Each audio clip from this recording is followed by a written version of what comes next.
Hello everyone.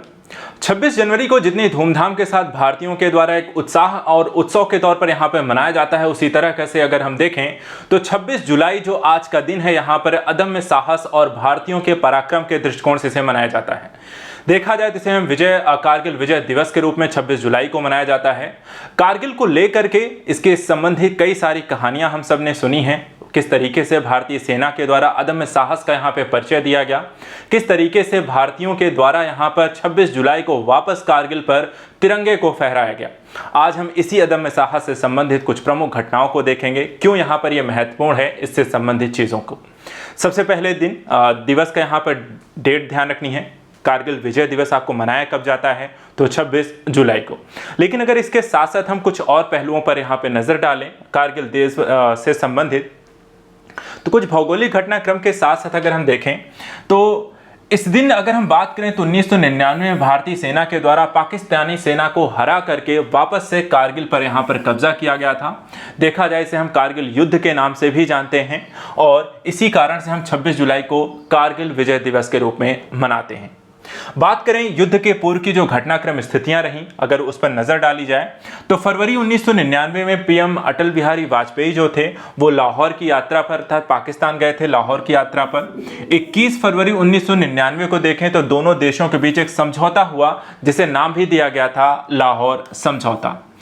लेकिन इस समझौते के सह अस्तित्व पर ही हम देखें, जहां एक तरफ यहां पर अटल बिहारी वाजपेयी लाहौर समझौते पर हस्ताक्षर कर रहे थे, दोनों देशों के द्विपक्षीय संबंधों को बढ़ावा देने की तरफ से भारतीयों के द्वारा किया गया एक बेहतरीन प्रयास था। वहीं दूसरी तरफ पाकिस्तान के नापाक इरादों के माध्यम से उन्होंने अपनी सेना के माध्यम से कारगिल जैसी चोटियों और भारत पर यहाँ पर एक तरीके से घुसपैठ की आक्रमण किया।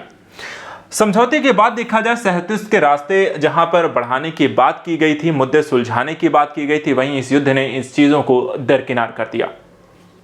बात करें युद्ध के कारणों की तो वर्ष 1972 में देखा जाए तो शिमला एक समझौता हुआ था जिसमें कहा गया था कि जो कारगिल की एक स्थिति थी 1972 के समझौते में कारगिल को लेकर एक कह सकते हैं कि एक लाइन यहाँ पर कह सकते हैं, एक संधि या कह सकते हैं, एक यहाँ पर आपको पॉइंट ऑफ व्यू यहाँ पे रखा गया था जिसमें कहा गया था कि कारगिल में सर्दियों में तापमान जो है -30 डिग्री -40 डिग्री सेल्सियस चला जाता है और वहां से दोनों देशों की सीमाओं को अक्टूबर के महीने से अपनी पोस्ट छोड़कर चली जाएं और फिर मई जून में वहां पर पोस्ट पर वापस आ जाएं।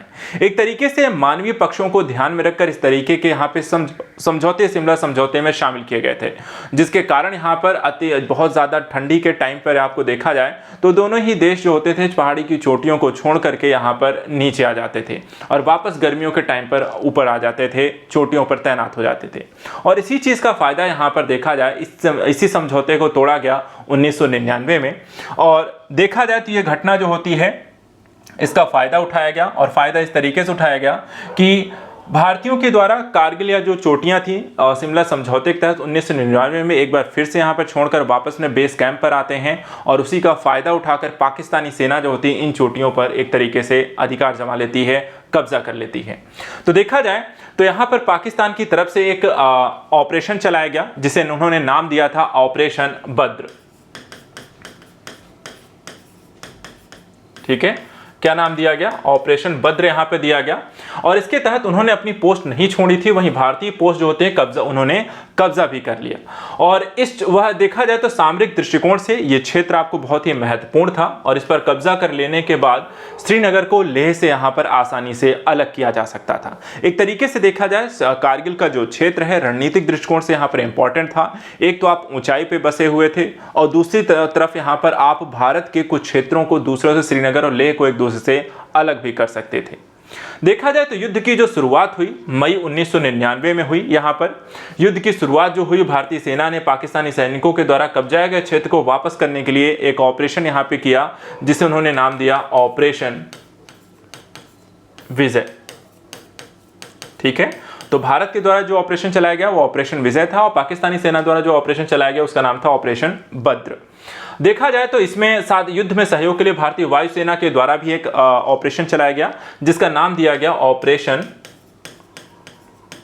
सफेद सागर। ये फैक्ट है कुछ आपको ध्यान रखने हैं, अगर क्वेश्चन आपसे पूछा जाए तो आपको पता होना चाहिए। ठीक है, युद्ध की बात करें तो काफ़ी सारे सैनिकों की यहाँ पर बलिदान उन्होंने दिया। भारत को यहाँ पर विजय दिलाने के दृष्टिकोण से देखा जाए, जो सरकारी आंकड़े हमारे पास हैं उनके हिसाब से कारगिल युद्ध में 527 भारतीय सैनिक यहाँ पे शहीद हुए, जबकि 357 से 453 पाकिस्तानी सैनिक भी यहाँ पर आपको मारे गए। क्योंकि जैसा हमने कहा, एक रणनीतिक दृष्टिकोण से पाकिस्तान यहाँ पर चोटियों पर बसा था, जिसके कारण वहाँ पर वो फायदे में था।